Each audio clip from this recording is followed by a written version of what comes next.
Hi everyone, Tom March here, the Great Outdoors. I've been bumped out of my office during the virus because we had many family members home. And my son, the computer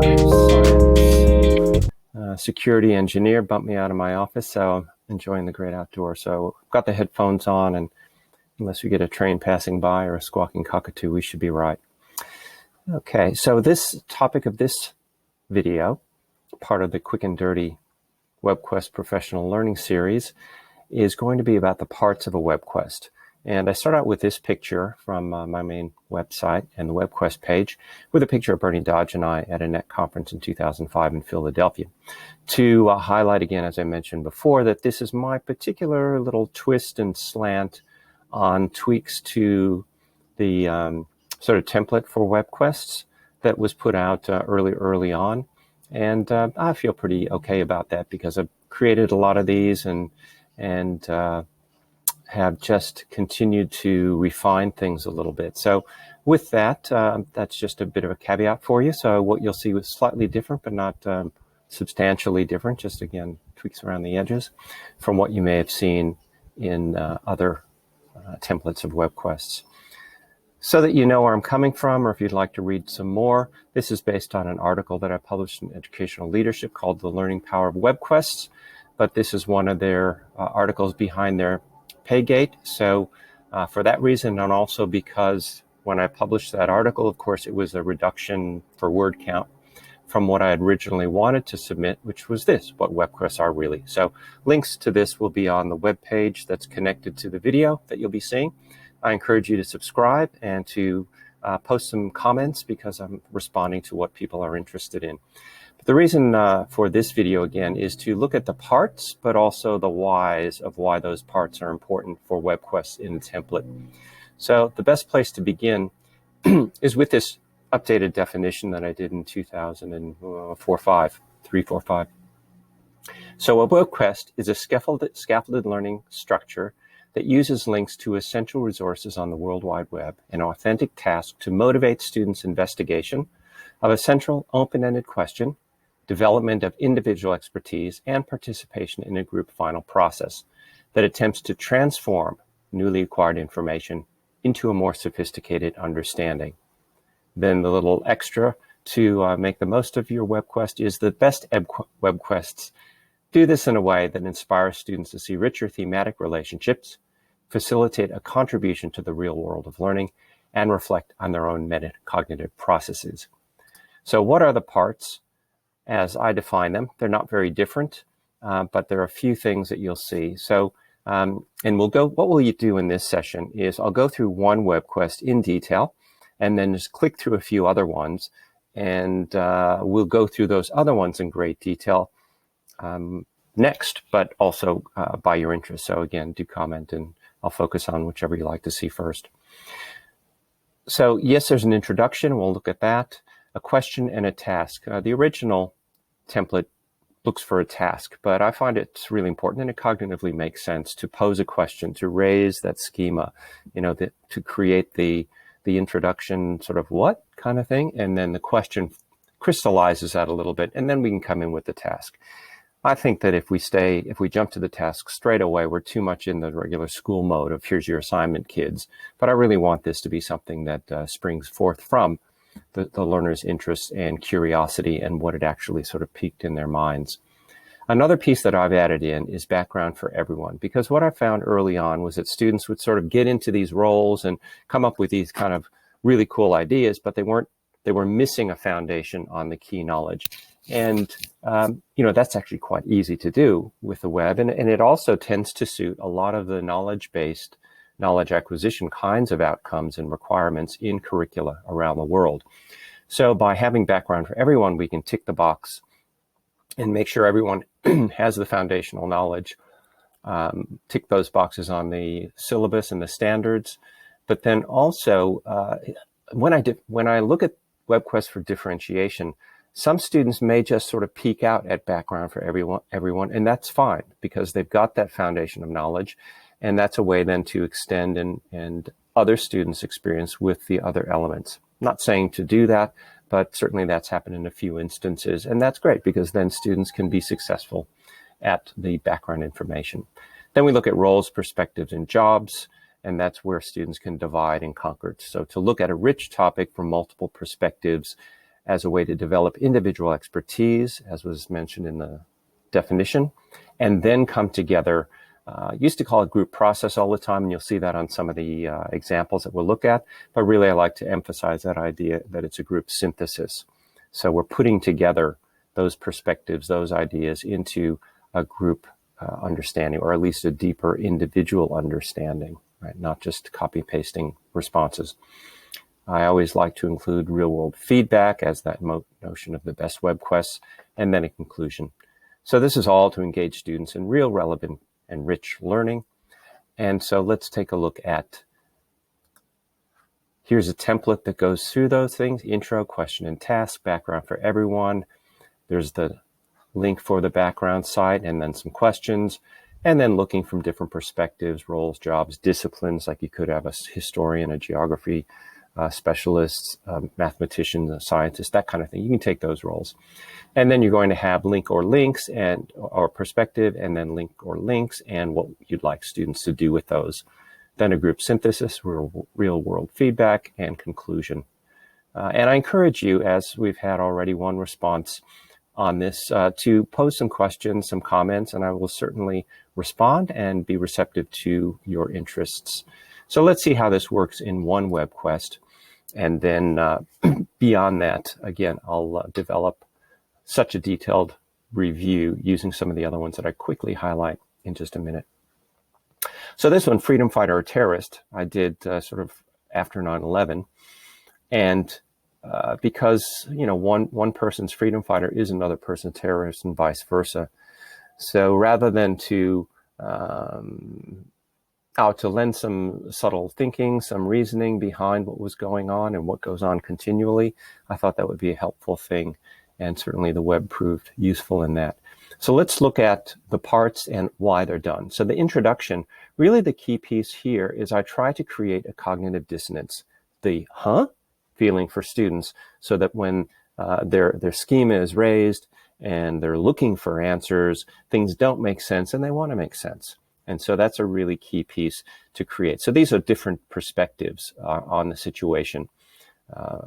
You know, one sort of saying, you know, America got what they deserve, and the other one saying, hey, we're the biggest supporters of America around, and we happen to be Muslim. So that's often fairly easy to do and very powerful. Then I get into the question again, not just a task, but what is terrorism? Okay, is there such a thing as a just cause? So I think we first need to define terms. And then the big question will be this: is there a just cause for some horrendous things and at one end of the spectrum and protests on the other? So background information for everyone. Here's some key questions. I link to a Word document that has these questions out and links, and the students can fill in their answers, and that's great. So again, that could be a place where some students stop. But then you've got a knowledge hunt, a treasure hunt, a scavenger hunt kind of scenario, not a WebQuest. Okay? And again, that's fine if that's what your learning goals are and what the students are interested in. All right, so now here's the joy of the web, really, is when you're starting to do what I think is the first step of looking at creating your own WebQuest is you're gathering links. You're seeing what is out there on this rich topic. It could be rich topic, complex topic, controversial topic, something that has enough meat to it, so it's worth putting the effort and the multiple perspectives into analyzing it. So as I did that, you know, I used my adult brain to figure out, okay, let's make this a bit challenging and let's find some extremes and some gray areas, because that will help students the most to get their head around the situation. So Nelson Mandela, obviously, you know, the great freedom fighter. So one student, or, you know, let's go back on that, individual roles. At the beginning, first time you do this, and maybe, you know, depending upon your students and the year level, not a bad idea for students to work in pairs at this. Again, there's a little bit of a potential for slacker's delight, what I call, you know, one person sits back and the other does the work. But certainly, you know, because the reading levels will perhaps be higher than you're used to and the students are used to, and just getting their head around maybe a different way of learning in a group. And once you've done a few WebQuests, I think individually is fine. And if you have higher achieving students, advanced students, senior secondary, year 11 and 12, juniors and seniors, that kind of thing, you probably would have them working alone. So we find some links, we have some questions, and I made common questions, and that helps in the comparison phase, so that students can compare these very different instances. All right, then I went to a completely, I could say probably between us, is a terrorist act. And so we have the Oklahoma bombing and Timothy McVeigh. So some questions unique to that instance, and then the common questions, so everybody has sort of the same things they're grappling with. And then links. Black Panthers, I thought that was interesting because as I started looking at this group, I found that they did a lot of good, whereas sort of the stereotype is, here's this very scary group of black men with guns and leather jackets, but actually they were feeding 10,000 children a day breakfast at one point.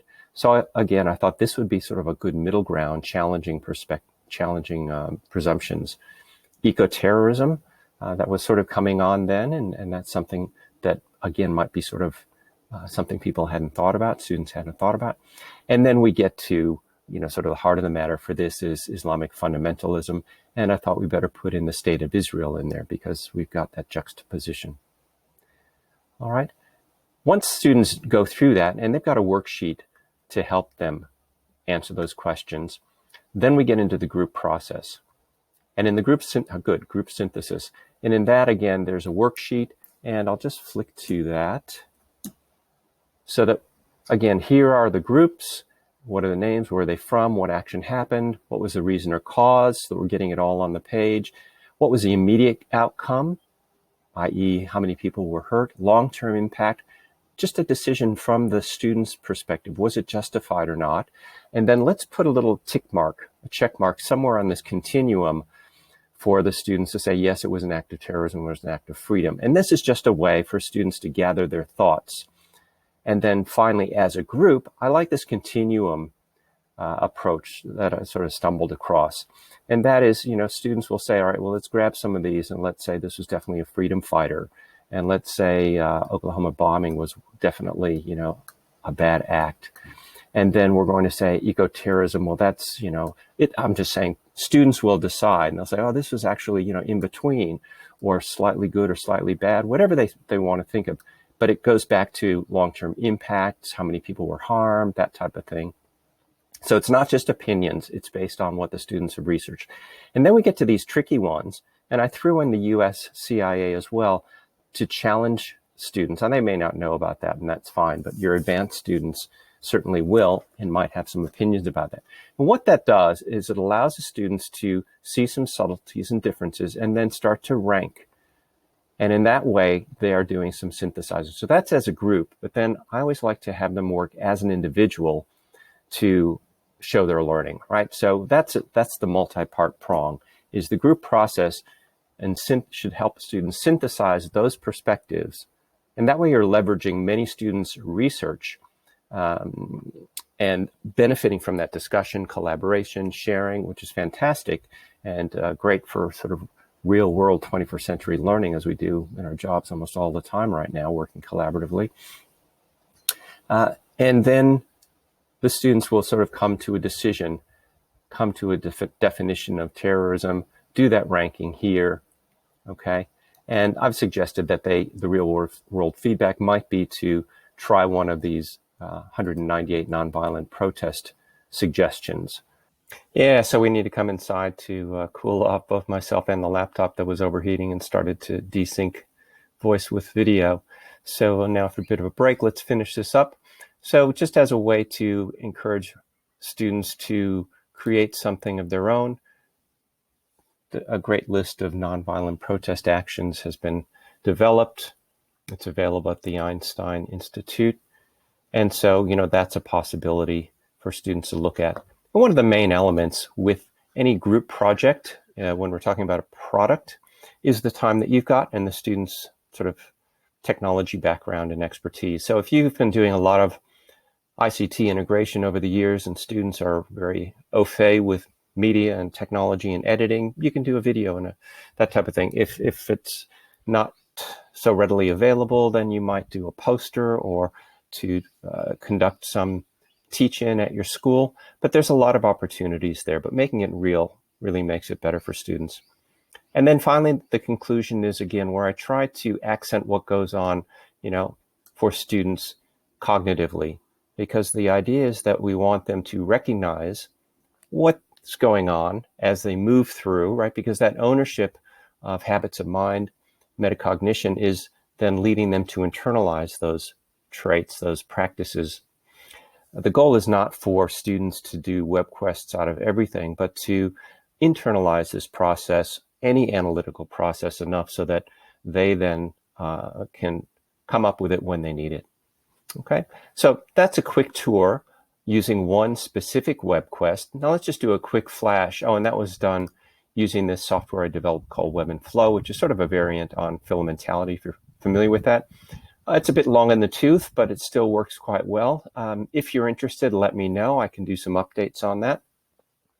But just so we don't think this is all about really heavy, controversial issue kinds of topics, this is a primary level WebQuest that I did about what I call the big wide world.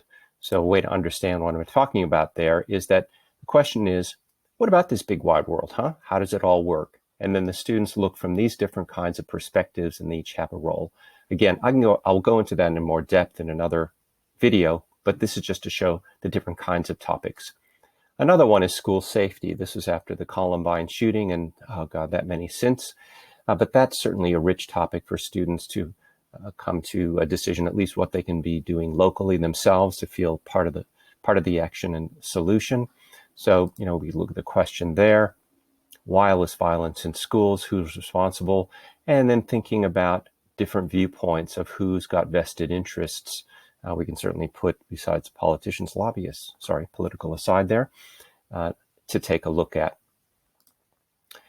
So that you also realize it's good for literature. It's the wraparound, it's the culture of literature. So this WebQuest is on, as it says, the 1950s, conformity and rebellion.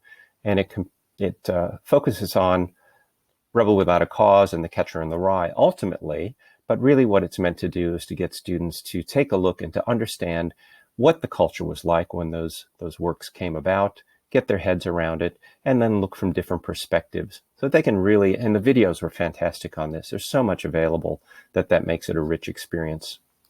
Most recently, I've done a WebQuest called The Past is Present. And this is for Black History Month 2020, and focuses on different elements of how what's going on in the past still lives with us today. And again, I'll go into greater detail on that. But to conclude, and maybe as a branch off into the next video, I've got some tips for WebQuest designers here, and this will be a link again in the show notes. And you can take a look at, for each of those sections, this is what I think about, or when I've looked at many, many different WebQuests, things that I see work well, or things that could be tweaked slightly to work better. All right, so thanks. This has been a long video. Hang in there, or maybe you blitz through some things. That's all cool. But subscribe if you like. Send some comments letting me know what you're interested in, and I'll try to use our time together to the best of our opportunity. All right, hey, take care out there, everybody, and all the best.